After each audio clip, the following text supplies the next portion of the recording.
whenever you like. It's already streaming. And we're live. We are live. Great. Good job, guys. A feedback loop. Great, that's better. Hello, good afternoon, good morning to most of our participants today. Welcome to our sixth delivery already of our EAGE Student E-Summits. The E-Summits, as many of you will know by now, is with all of our students and also some representatives from companies, from universities and other young professionals on dedicated topics each month. Before we get started with this sixth E-Summit, dealing with energy transition in Latin America, a couple of housekeeping rules.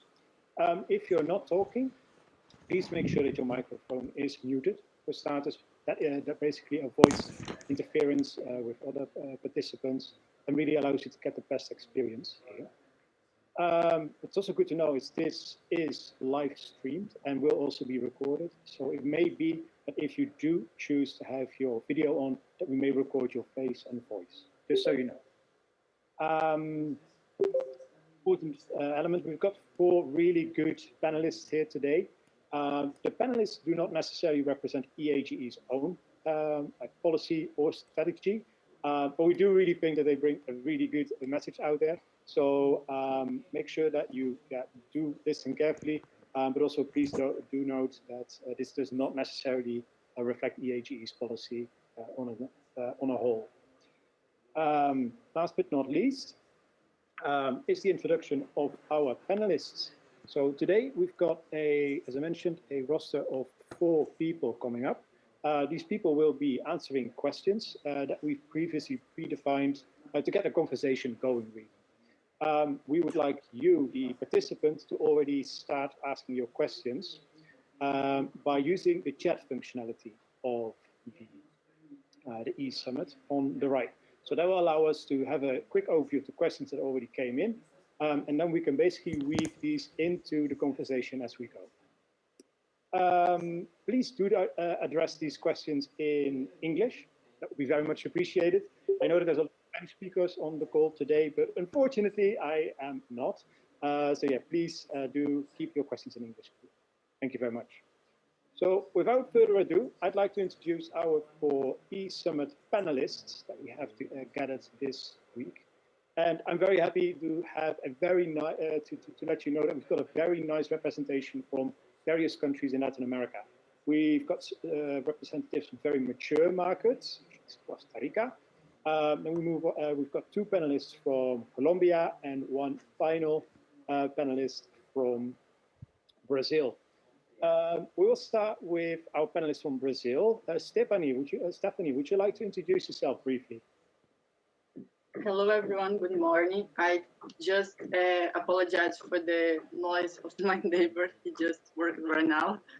But I'm an undergraduate student. This conference will now be recorded. I'm sorry.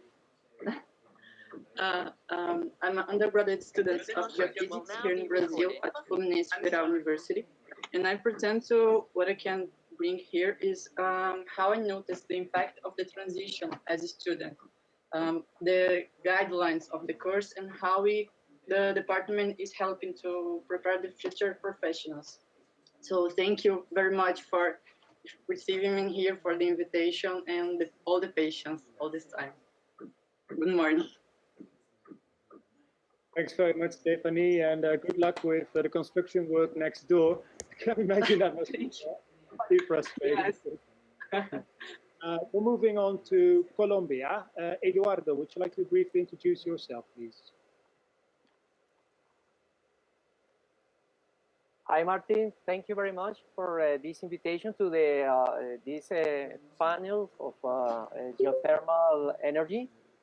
My name is Eduardo Lopez, and I work currently at Ecopetrol, that is the national for Colombia.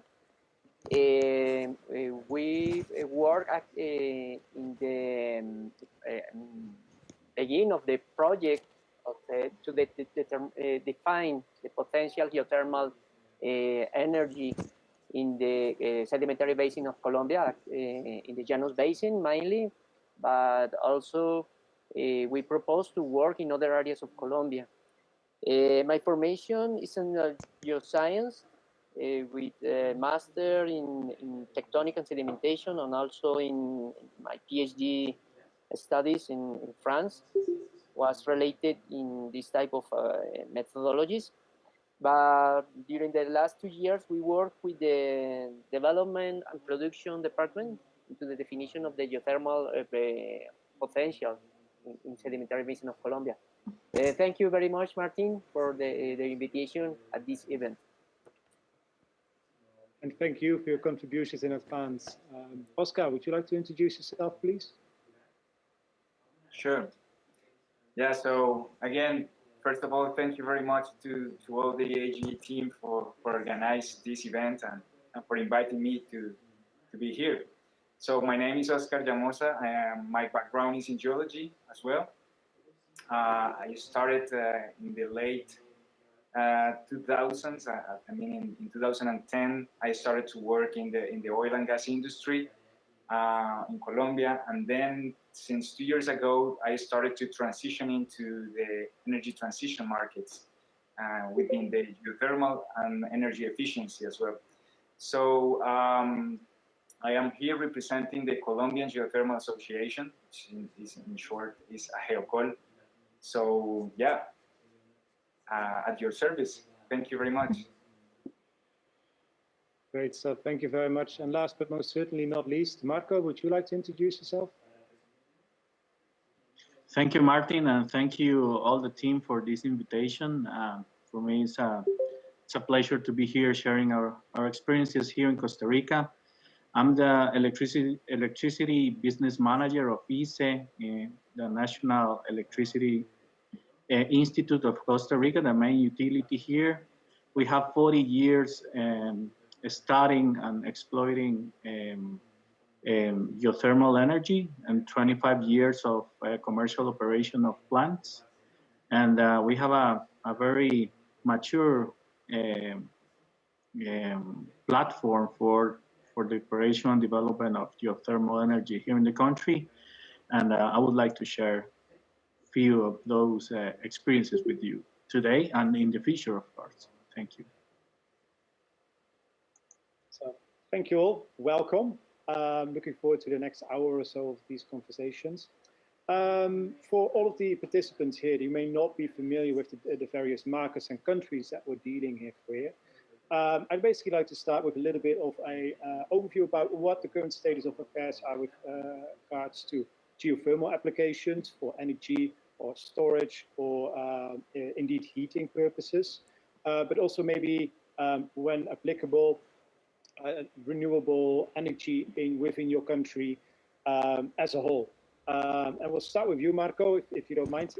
Obviously, in Costa Rica, as you just mentioned, 40 years of experience with geothermal plants. Could you maybe expand a little bit more about how that process came to be and where Costa Rica is going next? Yeah, in Costa Rica, we have like 270 megawatt of installed capacity. That's 7% of the installed capacity of electricity generation, and during the year we have 14% energy coming from geothermal energy. I mean electricity.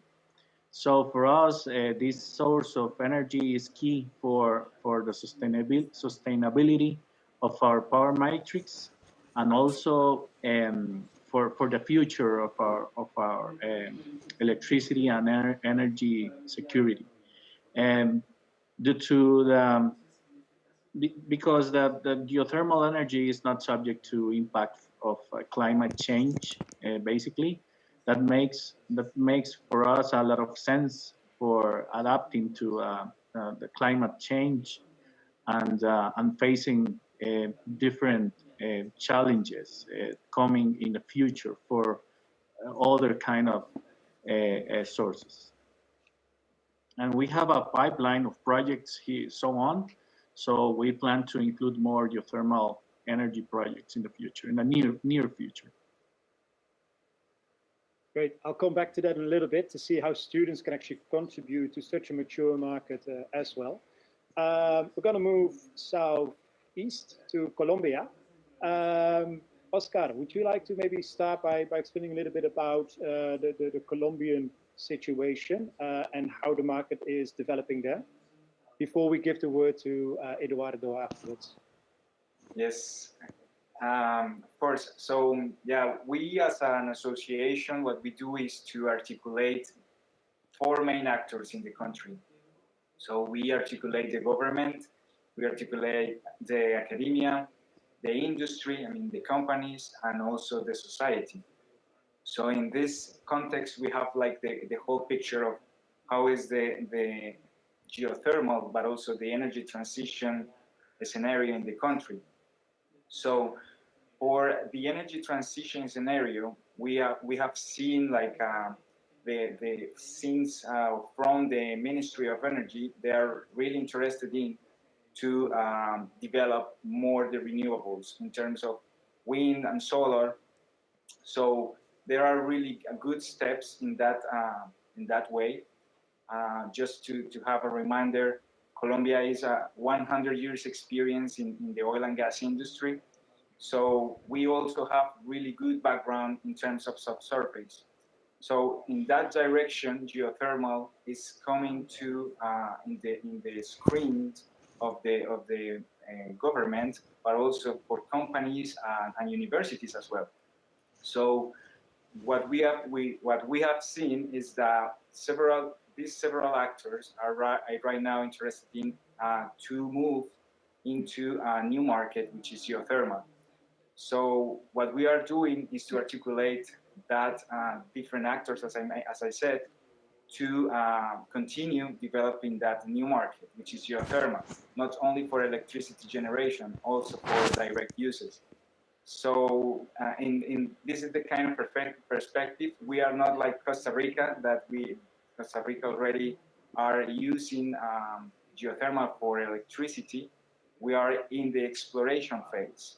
So the Geological Survey of Colombia is leading this exploration phase, calculating the potential, but also we have seen interest from companies who has experience, not only oil and gas, or I mean, it's the energy companies also in the company are now exploring the geothermal resources, but also we have seen the oil and gas companies interested in, since, as I said, the leaders in terms of subsurface characterization, exploration, are the oil and gas companies in the country.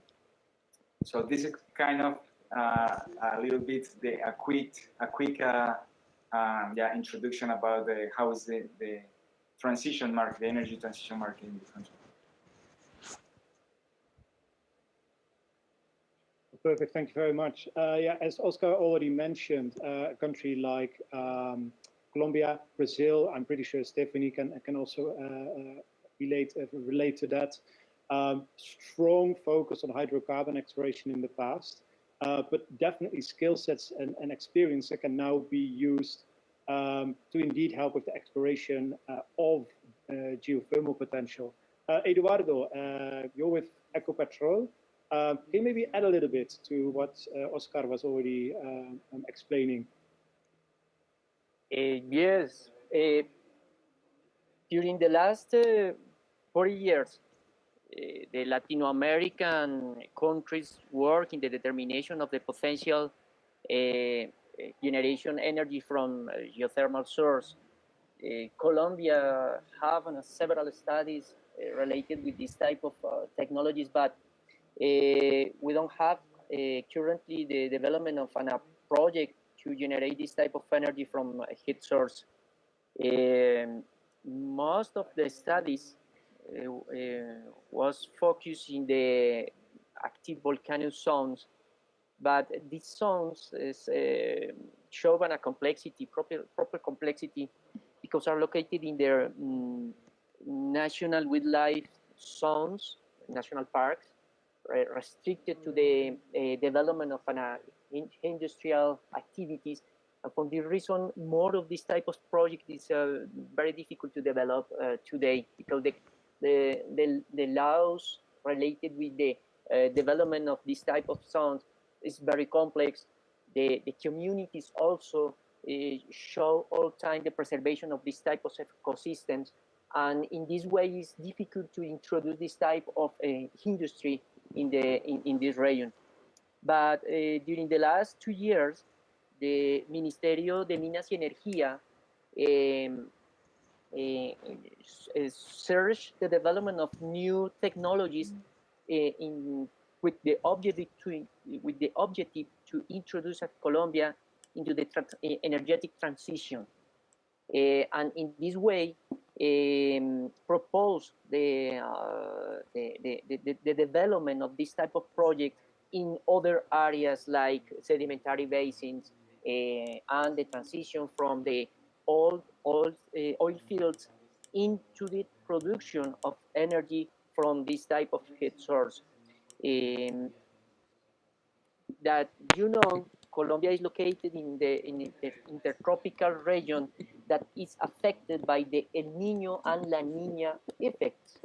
And in this context, we need to preserve another source of energy different to the formation of this type of giant hydrodynamic potential. We need to change this type of energy from other type of energy that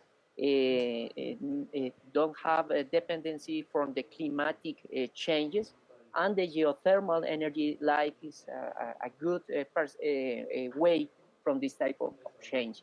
For this reason, companies like Ecopetrol and other private enterprise, are interested today into define the potential of the deep aquifers in the production of heat to produce the principally electric energy into the country. It's more or less the growth perspective currently in Colombia country. Thanks very much. That's already quite an elaboration, which is great, and a lot of potential to build on for the rest of the EAGE Summit. Stephanie, maybe you want to tell us a little bit about the situation in Brazil. We already have a good indication about Costa Rica, Colombia. How is it going with renewables and geothermal applications in particular in Brazil? So here in Brazil, energy consumption from renewable sources is higher than renewable, but this the major part of this is directed to electric power. Most of the renewable energy in the country is represented by the hydroelectric power. I'm sorry for my dog. Followed by wind, biomass, and biogas. We also abort centralized solar. That is the large. The energy transition is the more impacted transition in Brazil lately.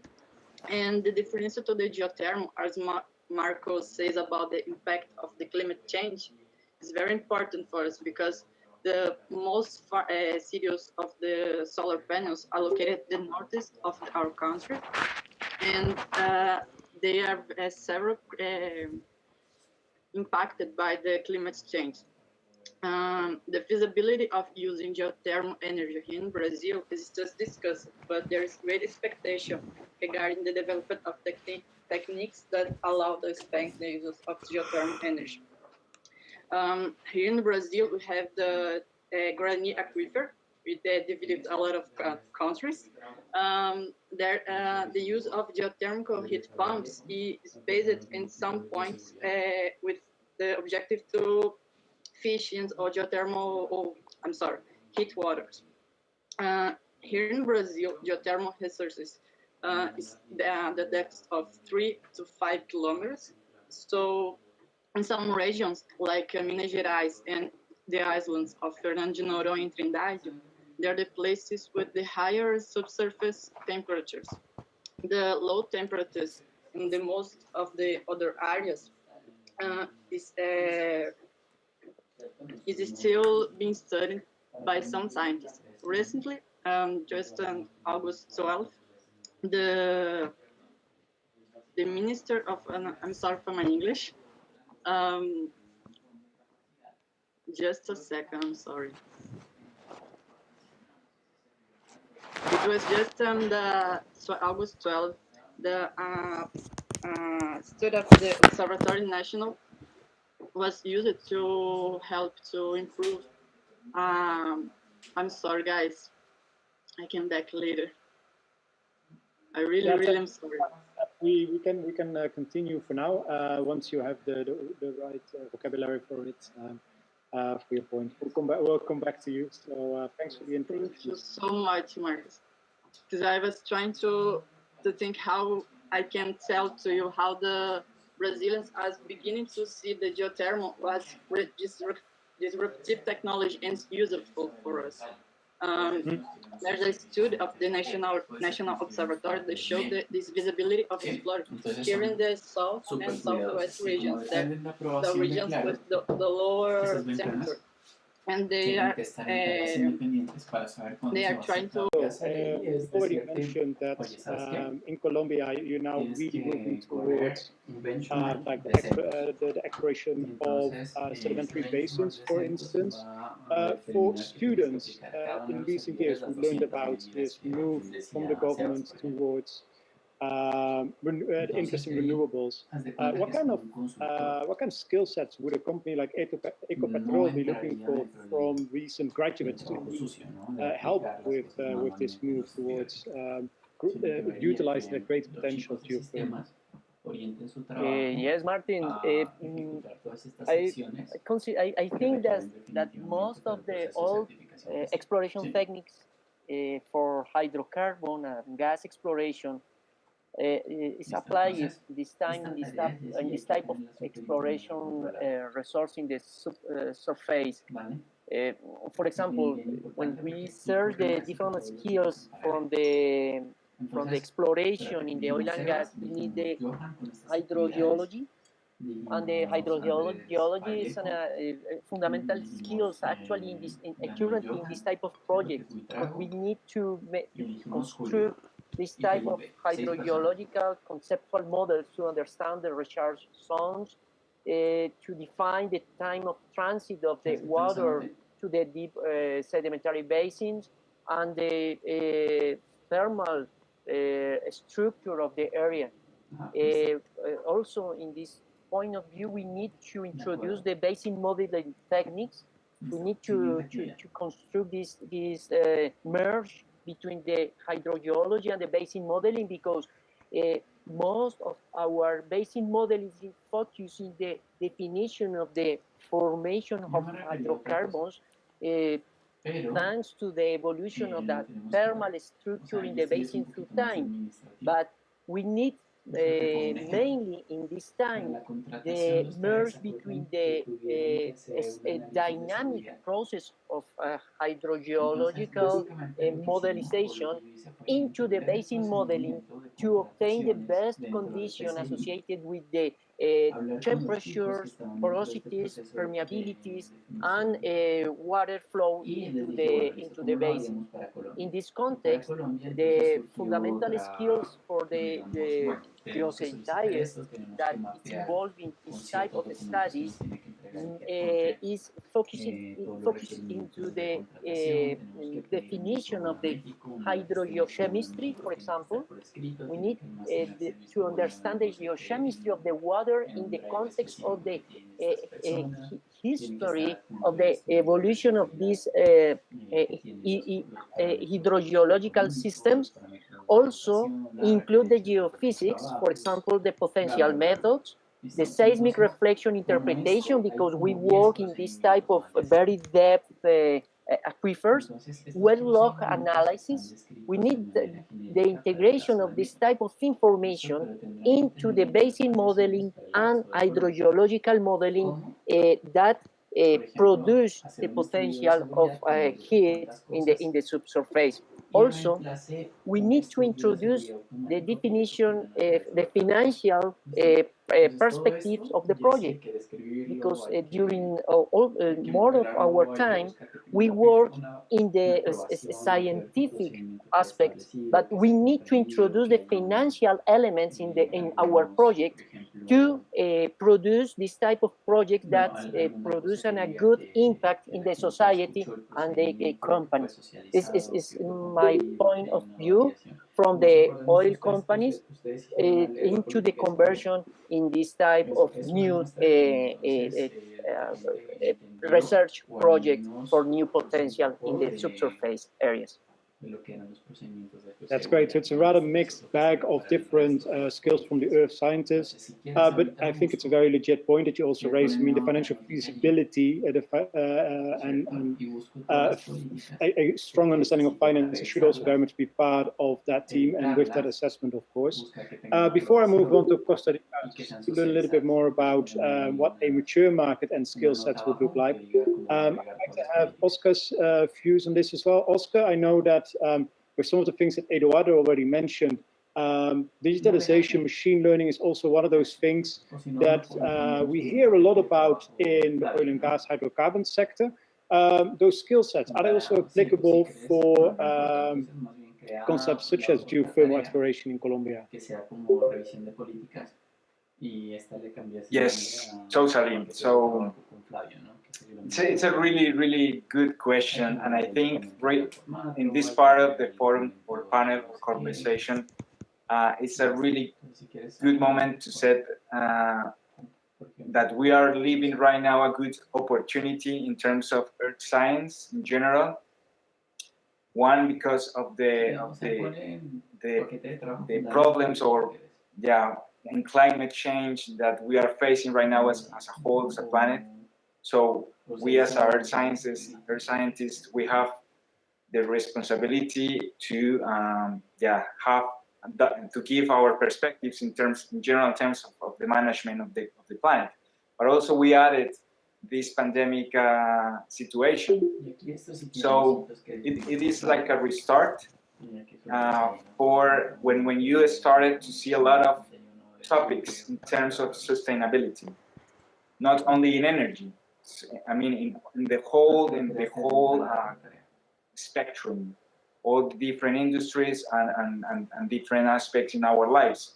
So, what's the base? The base is our planet. So, in that term, in that way of thinking, we have a lot of opportunities to get there. So, how to get there? So, in that way, maybe one of the best way for the future geoscientists that are listening to us is to explore, as you mentioned, the technology. Start to explore how to analyze the data beyond measuring. So create that kind of things using machine learning, data analytics, and that will be with hand by hand with IoT, Internet of Things, that will give us the data. So if we are geoscientists that analyze the data, we can also provide inputs for other industries, not only for oil and gas or electricity, also for the other ones like infrastructure for maybe energy efficiency, that using heat pumps, and then you need to read how the energy in a building is consuming, and then you can provide inputs. What will be the best solution to maybe install a heat pump or a mix of heat pump, solar panels in a building. So aligned with this, I think we also think about to develop entrepreneurial skills, and also as Eduardo said, we also have to include financial skills into the skills to develop. But the point is, in terms of geothermal in particular, we can also explore not only electricity, also infrastructure or geothermal tourism, in agriculture as well, applications. So geologists will not be only in destruction or in destructive industries, also in the whole, as a whole planet, like the base for the society. Thanks very much. Great to actually pick up on that point about the impact on the environment, because I can imagine that Costa Rica has a very strong track record. Well, I know for a fact that Costa Rica has a very strong track record if it comes to this and generation of energy. So I've got two questions for you, Marco. For starters, is indeed about the skill sets you will be looking for recent graduates. You obviously represent a more mature market. You already mentioned there's going to be a renewed push towards renewed focus on geothermal. So could you, for starters, tell a little bit about the skill sets you will be looking for, or companies operating in Costa Rica will be looking for? And I would also be curious if you can expand a little bit about the Costa Rican policies towards environmental mitigation. Thank you. The way we manage our geothermal business is from an integral view. So our team is conformed by approximately 400 people because we take care of all the whole value chain of the business, from reservoir design, planning, sustainability, to steam production and electricity production. So we look into people with high skill in of course, sustainability, environmental respect, and also, of course, with excellence in technical skills. Because all the things we do here are done in a very, very fragile environment, and that's why we need to think in solutions very convenient for the environment, because we impact forests, and we indeed have plants next to a national park border, and for example, we use directional drilling, 2.5 kilometers depth, directional, for getting the reservoirs underneath the national parks, because we cannot enter there. And that's something that talks a lot about our thinking when doing this business here. So we look for people with that sense of conservation and sustainability. And I forgot that the other question, Martin, if you please repeat. Absolutely. You already actually answered a fair few of those elements. The first part of the question was, Oscar, I'll come to you in a second. What you want to add? Yeah, good. First part of the question was what kind of skill set you will be looking for from recent earth science graduates. Yeah, we look for an integral view of the business. We focus on exploitation for electricity generation, and we look for people highly skilled in geophysics and chemistry, geochemistry. I think it is called that way, because we only drill and exploit, but we have a very aggressive process for the sustainability of the reservoir during the years. For example, we have a reservoir producing for 25 years so far, and we have designed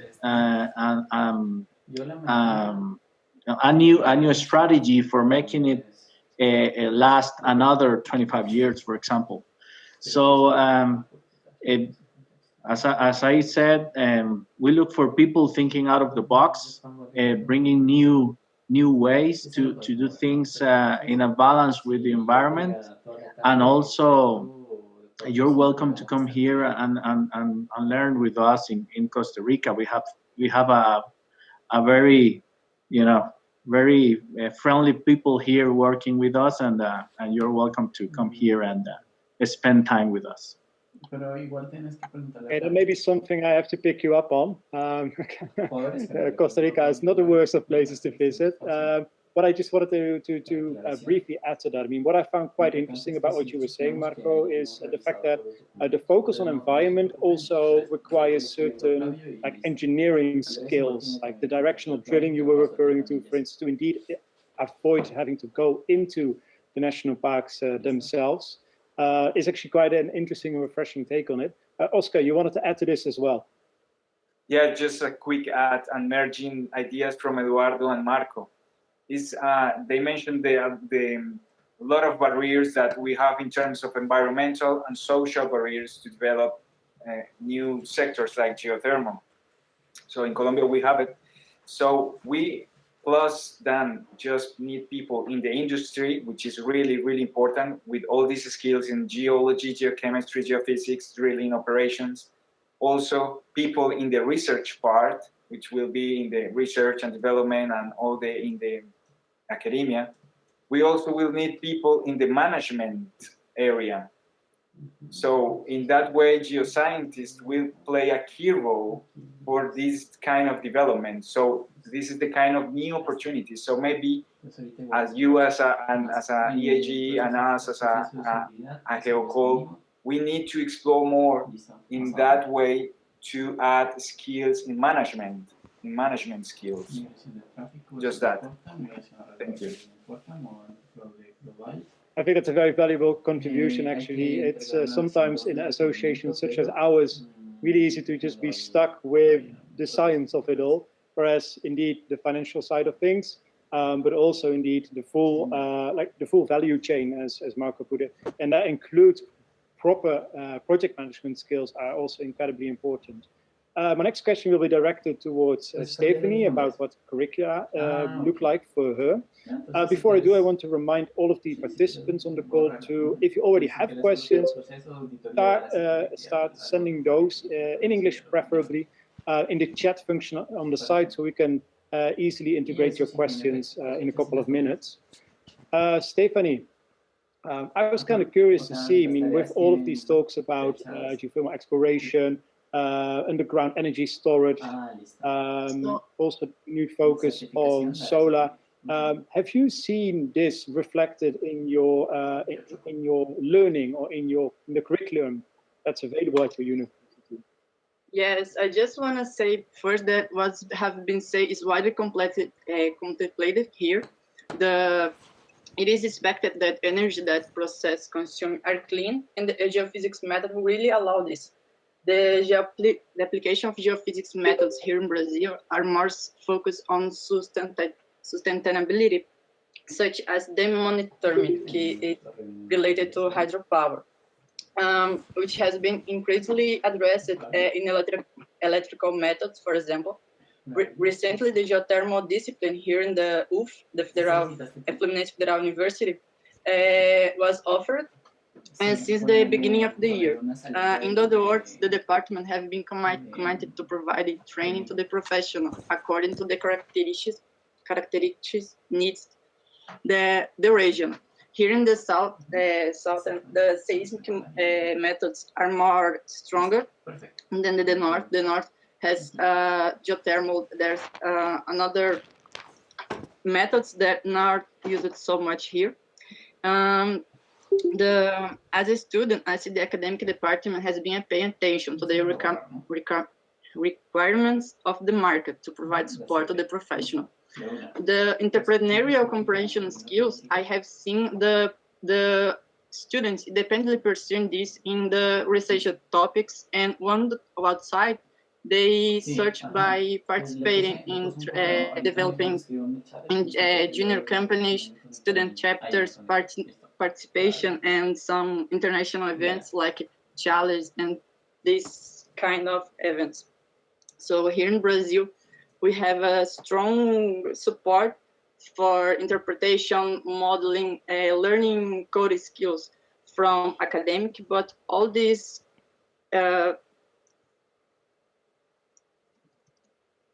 will of getting better to place, like Oscar says, we have make decision for what is worth taking with interest us, and it's nice to be interested in the environment, in the development of our society, and we can do this with clean energy and good stuffs with the environment through geophysics methods.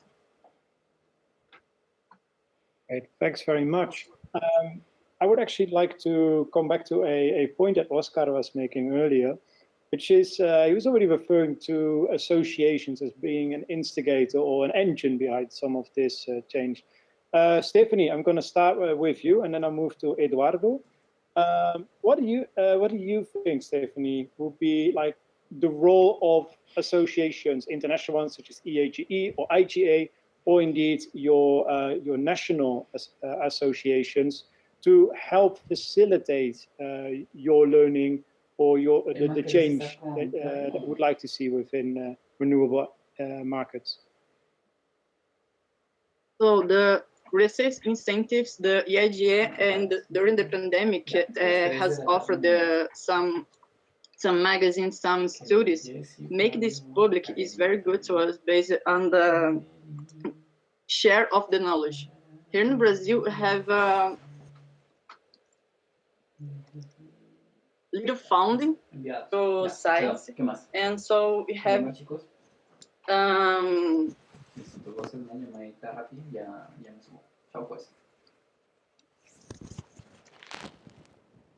oil and gas is more practical in everyday life here because it's already offered for us. So here in Brazil, when we have to develop new skills on the renewable energy, we have to do this by ourselves.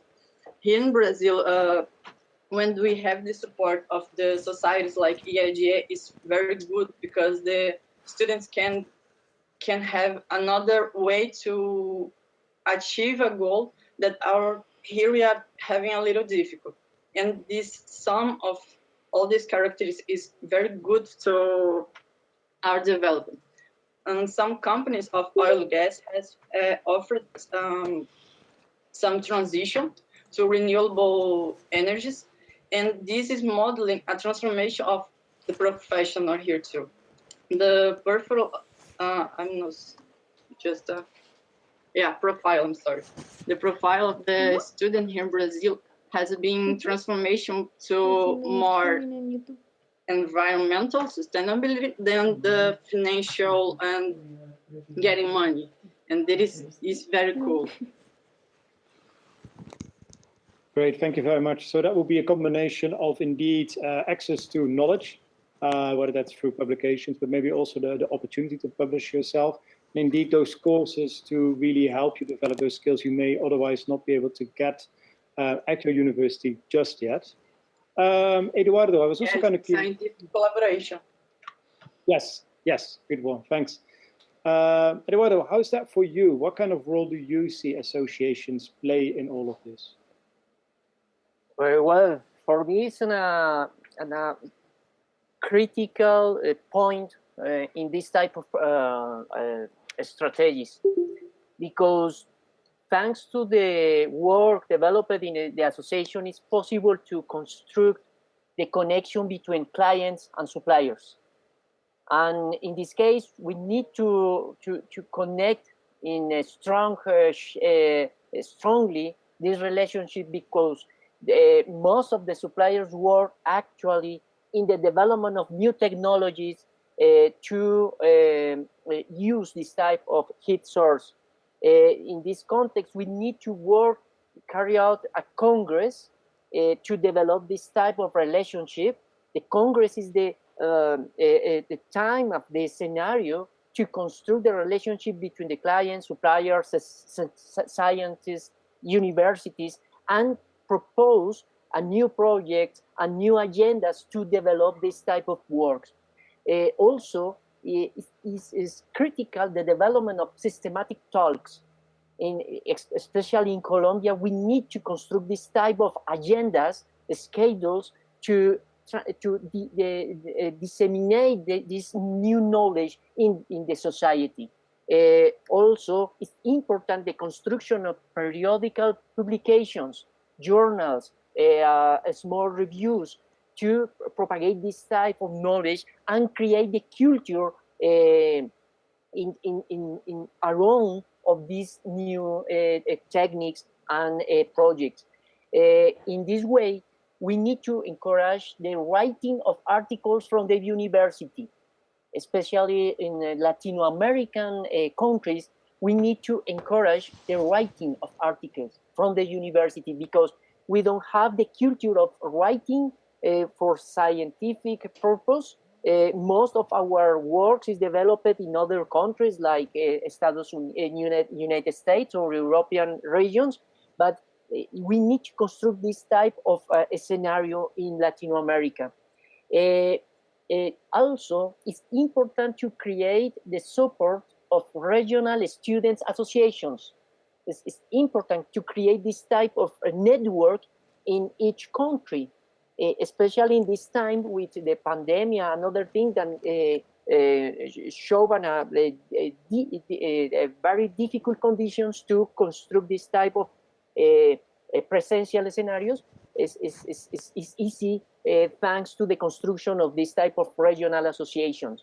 We need to construct schedules and agenda for development of technical pilot projects. The associations, we need that this type of association is involved in the construction of the technical pilot projects, especially with the government or, for example, with the World Bank that suggests to propose the financial of this type of pilot projects in Latin America.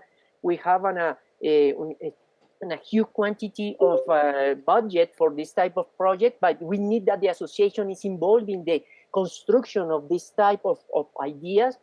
The development of technological field trips, for example.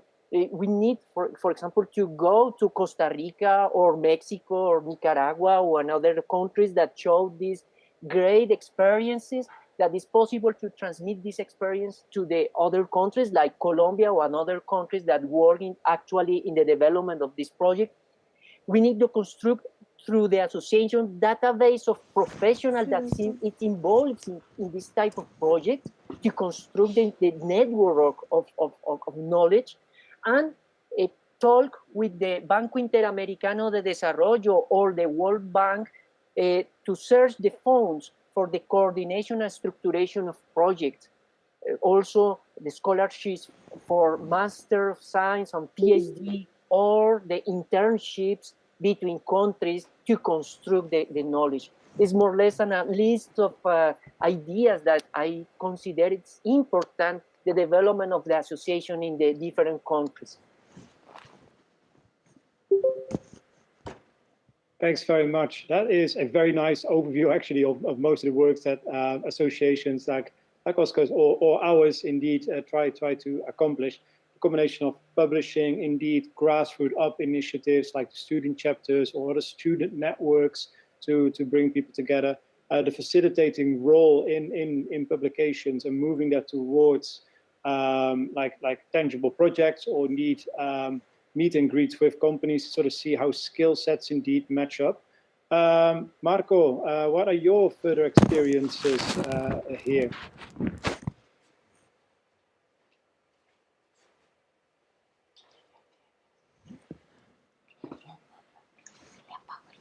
Excuse me, Martin, can you repeat the specific question, please?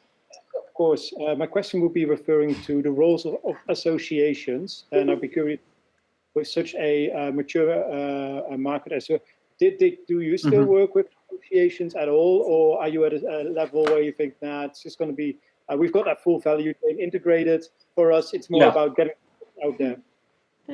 Yeah, we are not part of a specific association, but we collaborate with different associations and programs here in the region. For example, with GIZ, which is the German corporation, for example, and we also work with we participate actively in the different events for promoting geothermal energy in the region, as presenting our experience and also our technology progress, and also we provide services to other countries and companies, for example, in Bolivia and Nicaragua, El Salvador, etc., in order to export that knowledge for the good of the development of this. But I do think that it is important to reinforce and support these kind of organizations, and in order to promote this as an energy for the future, not only for electricity production, but for direct uses as well, which is something that is starting here in Central America. And I want to point out something very important, and it is the resiliency of this technology, because we have a huge potential here in Central America and also in Latin America due to the fire belt, I think it is called. You know, all the volcanoes coming from Mexico through all Latin America to the south, and we have a huge potential there for the future.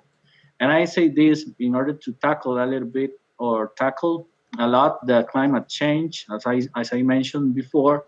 And I think that from now on we have to work in more as a unite region for exploring this, and makes this region more independent and resilient for climate change, and of course providing solutions for the energy transition. The technology used for fossil fuels, as it was mentioned before, is also used for this, and I see a lot of value there. A lot more people thinking about exploring these reservoirs in a sustainable way for the energy transition from fossil fuels to electricity, green energy. So I think it is a bright future there, and we have to get together to get it. Yeah, I think a bright future indeed. Like multinational cooperation, I think that would indeed be a great way forward. With many countries like Chile, like Guatemala, will also probably be able to benefit here tremendously. My final question to the panel today, we're already talking for almost an hour, believe it or not. Before we actually move to some of the questions that may come in from the audience, is your advice to students. So some students may still consider actually studying earth sciences as a whole, recent graduates or soon-to-be graduates from high schools, or there may be students that are thinking about specializing towards either carbons or renewables. What would your advice be for students to indeed pick something like geothermal exploration or focus on renewables? Stephanie, since you're still a student, what's in your mind right now to tackle with that question? So first of all, make decision from themselves, not based on the market or stable financial expectation. Tipo, careers take your life and is worth it, which is already beautiful, becomes incredible seen through science. Geophysics is a science that can provide several good moments, and work with this to transition to renewable energy, provide this to our society is worth it, worth the time. And you can meet awesome people like you all. Thank you very much for all the comprehension and patience you are having here. Hey, thank you very much, Stephanie, for starters. Yeah, it's a good point. Make sure that you actually focus on something you enjoy rather than just focus on the ups and downs, the fluxes and drops in industry. If you excel at what you do as a student or as a young professional or even later in your career, that'll show, that'll give you energy, and that will help you to indeed make the difference that you're after. Oscar, do you've got anything to add here as well? Yes. Yeah, I am completely agree with Stephanie. I think first of all, well, if you like the planet Earth or planetary sciences in general, you can first try to find your motivation in that way. Then if you find a motivation, if you like hydrogeology, energy, if you like the environmental or mining or oil and gas, try to align that motivation with the 17 Sustainable Development Goals. So it's something that I really recommend because right now we need to be aligned, even if we are a person or a whole organization, aligned with one of those or several ones, and that will be like a north to work. Follow your motivation and then align it. And then, yeah, it's something like that. I think it's completely worth it. I am really grateful to be in this science and industries, and it's a really, really completely worth it. Great, thanks very much. Yeah, the Sustainable Development Goals, we actually see geoscientists and engineers can just make such tremendous changes to the world. And for those who are not entirely familiar with all 17 of those goals, I would invite you to look them up on the United Nations website, because that's going to be exciting. You will actually see that many of the skill sets that you are developing as a student can be applied here almost one-to-one on most of these goals. So yeah, thanks for raising those. Marco, before I move on to Eduardo, Marco, would you like to share your advice for people considering studying or specializing in renewable energy or geothermal? Yeah, I think that, you know, if my company were in the stock market, I would buy a lot of you know the shares, and because this is the future, and we are now facing an energy transition. We see a lot of press releases in Europe and basically Asia.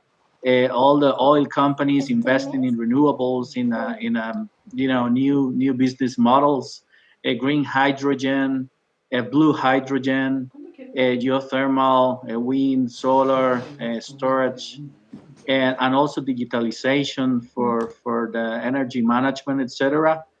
And geothermal energy, and that's a lot of room for work there, for improving the technology, improving the techniques of exploration and exploitation and drilling, and chemical control, etc., machinery, and I think this is the future. No way it would be different. And all the topics related with energy transition, with and the reduction of greenhouse gases it's completely you know, on the path to in the path to have a greener world and tackle the climate change. So this is the geothermal energy is a part of that, but also other kind of sources, direct uses, for example, and definitely this is the future. And if we are working on this, I think we're gonna make a change, and we're gonna make a difference in the future of this world. Thanks very much. Eduardo, a lot of great comments were already made by the other panelists. Is there any like additional advice from your side? Yes, I have maybe only 3 or 4 things for the people.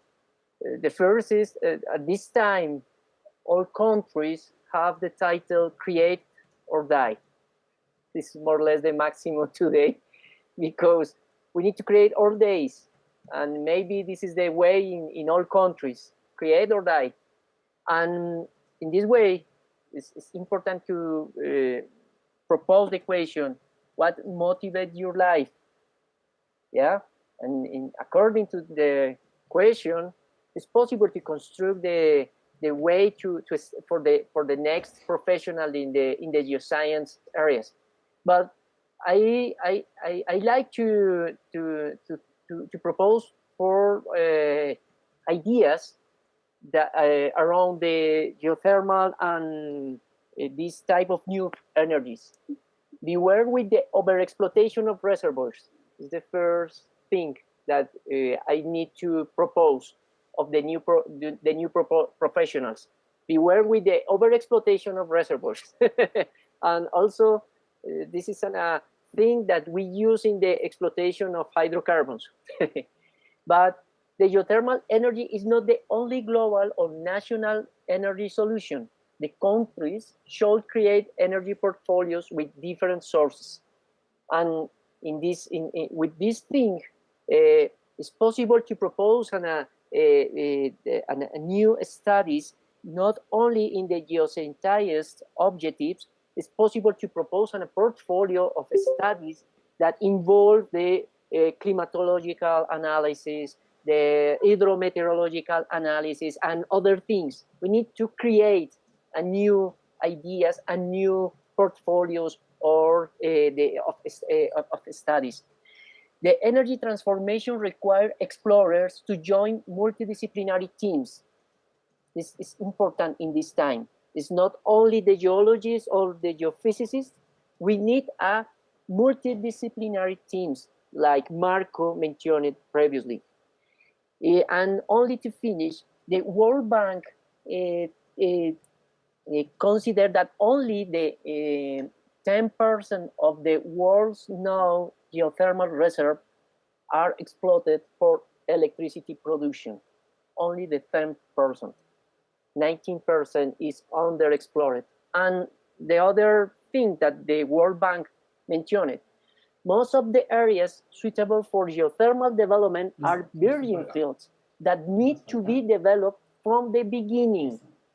In this context, it's a groundwork in this moment to develop for the geoscientists and the person that is interested into involved in this revolution of the energy. It's only the thing that I consider is important for the people that wait in this moment in the selection of your studies works.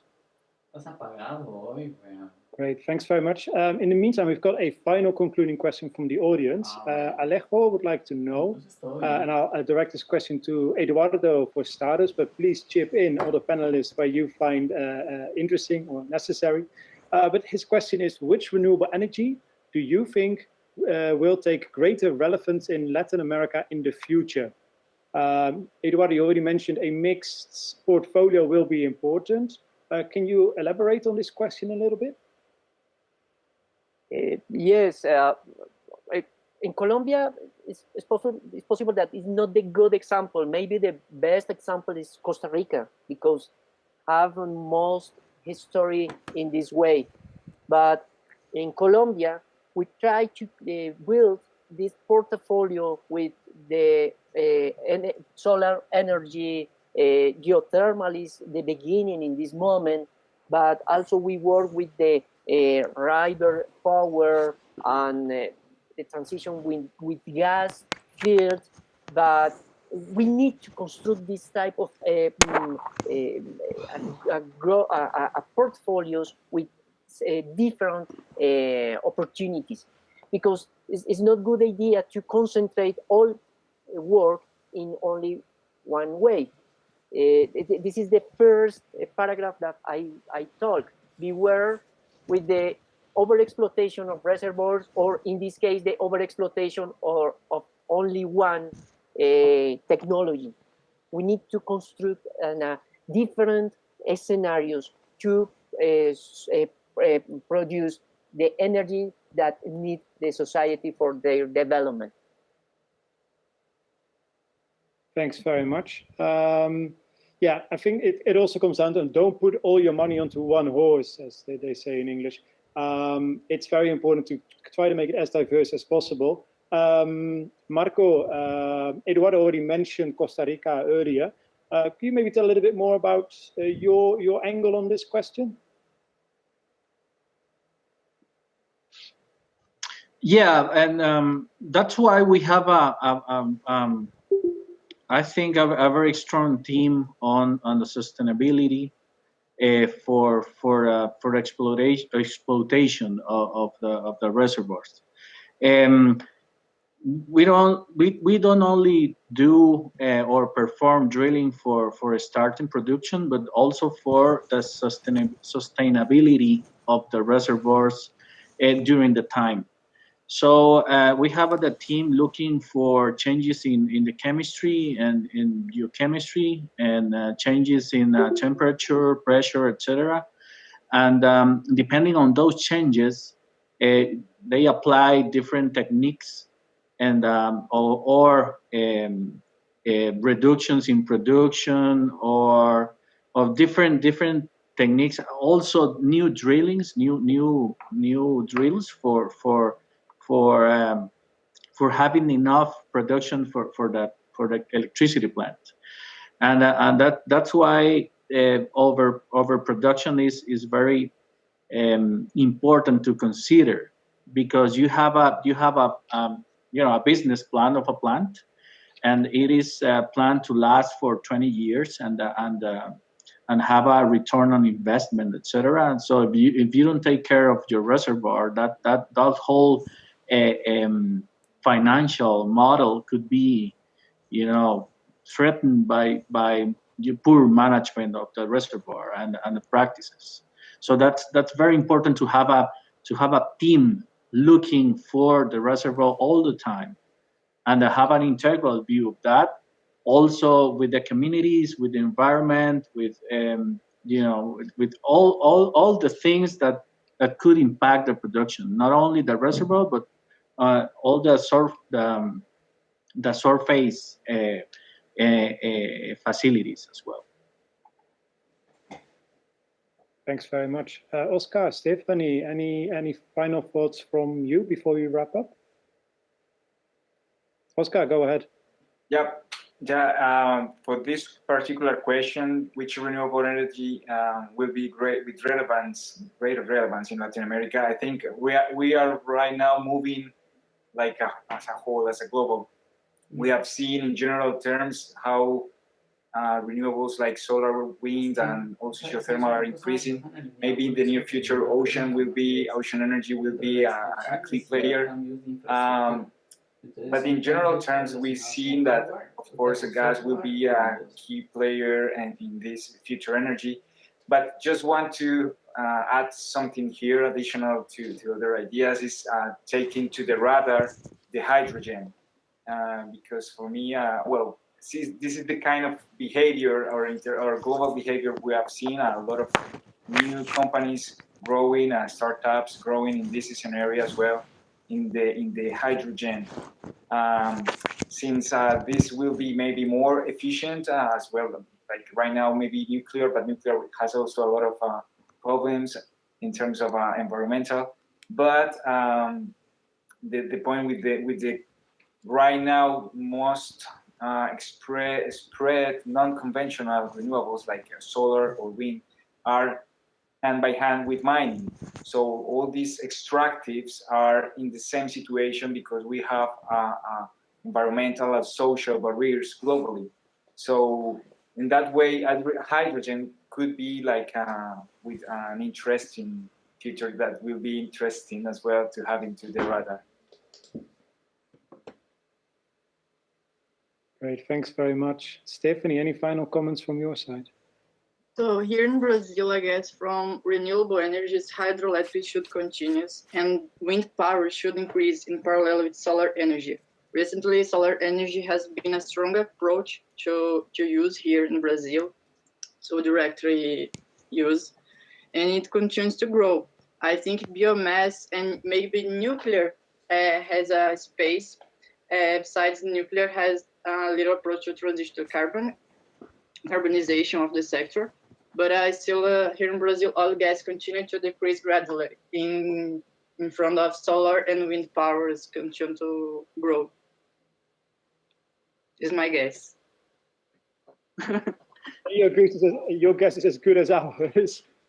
But yeah, again, I think it very much stipulates the fact that a diverse group of renewable energy sources is indeed an important one. I think that actually concludes today's e-summit. I would like to thank all of you panelists here for not only a very pleasant, but also very productive and positive experience. So yeah, I see Lorena, she's already clapping. So thank you very much for your contributions today. And I would also like to thank the audience once again. Some good feedback, some good questions arising from you lot as well. So great connecting with you. We will be back in December with our next e-summit. We're going to have a quick break in November, but you can expect the next e-summit the first week of December. So looking forward to connecting with you there. And once again, thank you very much and enjoy the rest of your day. Bye-bye.